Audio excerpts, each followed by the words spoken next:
बड़ी बहू वर्षा हर काम में बहुत तेज थी। वहीं छोटी बहू हर्षा हर काम आराम से करती। वर्षा को अपनी तेजी पर बहुत घमंड था। वो बात बात पर हर्षा को ताना मारा करती। एक दिन वर्षा किचन में खाना बना रही होती है और हर्षा से कहती है, देवरानी जी, इतना धीमे धीमे खाना बनाओगी तो लोग भूख से मर जाएंगे। पिछले जन्म में कछुआ थी क्या? मेरा तो पता नहीं, आप बहुत तेज हो। आप पिछले जन्म में एक घोड़ा थी क्या? वर्षा आराम से चली जाती है। खाना खाने के बाद वर्षा का पति गौतम, हर्षा का पति लोकेश और उनके माता पिता बैठकर टीवी देख रहे होते हैं। तभी सास कहती है, अरे रामायण लगा दो हर्षा। हर्षा धीरे धीरे चैनल बदलती है। जब तक रामायण के चैनल पर पहुंचेगी रावण मर भी चुका होगा। हाँ बेटा हर्षा, जल्दी लगा देना, राम भगवान के दर्शन कर लूं। जी लगा तो रही हूँ। इतना स्लो? सासू माँ, इतने में तो अयोध्या जाके राम भगवान के दर्शन कराएंगी।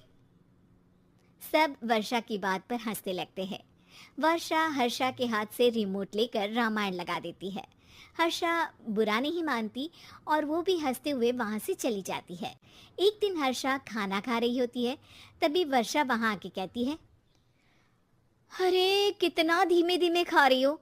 इतने में तो शादी में 100 लोग खाना खा लेते। आधे घंटे से खाना खा रही हो तुम।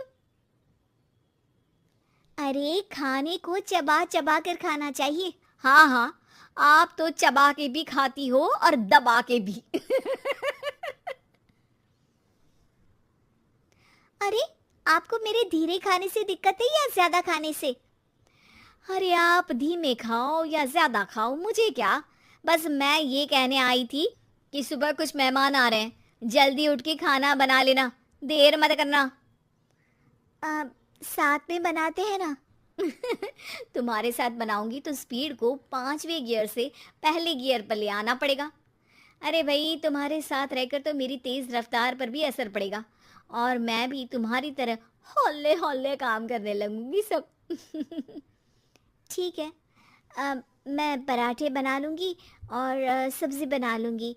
आप चपाती बना लेना और दाल बना लेना। हाँ हाँ ठीक है, पर अलग अलग ही बनाएंगे। अगले दिन हर्षा जल्दी उठ के काम करने लगती है और वर्षा सुबह उठ के ये सोच के वापस सो जाती है कि काम तो वो तेज़ कर ही लेती है। अगर थोड़ी देर सो भी जाएगी तो भी हर्षा से पहले तो काम निपटा ही लेगी। हर्षा बेटा, आज भगवान के लिए थोड़ा जल्दी हाथ चलाना। हाँ, मेहमान आने ही वाले हैं।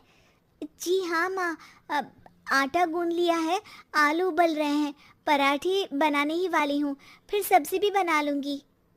इतने में ही वर्षा वहाँ आ जाती है। माँ जी, मेरा तो आप टेंशन ही मत लो, अभी उठी हूँ, लेकिन देखना खाना फटाफट राजधानी एक्सप्रेस की स्पीड से बना दूँगी। इतने में ही मेहमान आ जाते हैं। आइए आइए आइए, खाना बन ही रहा है, चाय बनवा लेती हूँ पहले आपके लिए। सास किचन में आती है। वर्षा, वो लोग आ गए, चाय बना दे जल्दी से। हर्षा को नहीं बोल रही क्योंकि वो तो सुबह की चाय देने में शाम कर देगी। चाय बन भी चुकी है माँ जी। वर्षा तेज ही नहीं, सबसे तेज है। अब चलिए मैं चाय लेकर आती हूँ। वर्षा मेहमानों के सामने चाय लेकर जाती है। ये हमारी बहू है वर्षा, तेज वर्षा कहते हैं इसको। हर काम में इतनी तेजी रखती है जैसे मिल्खा सिंह भाग रहा हो। अरे वाह वाह, फिर तो खाना भी जल्दी मिलेगा हमको। हाँ हाँ, आप चाय नाश्ता खत्म कर लेंगे, उसके पहले ही वर्षा जल्दी से स्वादिष्ट खाना भी लेकर आ जाएगी। वादा तो कर लिया जल्दी खाना देने का। आपकी चपाती भी नहीं बनी और दाल भी नहीं उबली। फिर भी तुमसे पहले काम खत्म हो जाएगा मेरा। तुम्हारी तरह नहीं हूँ, घड़ी की सबसे पतली सुई की जैसे धीमे धीमे धीमे काम करती हो तुम।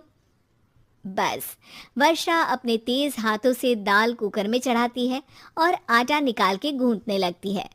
थोड़ी देर में कुकर की तेज सीटी बजती है और वर्षा का हाथ डोल जाता है। आटे में पानी ज्यादा पड़ जाता है। अरे रे, आटा तो ज्यादा गीला हो गया।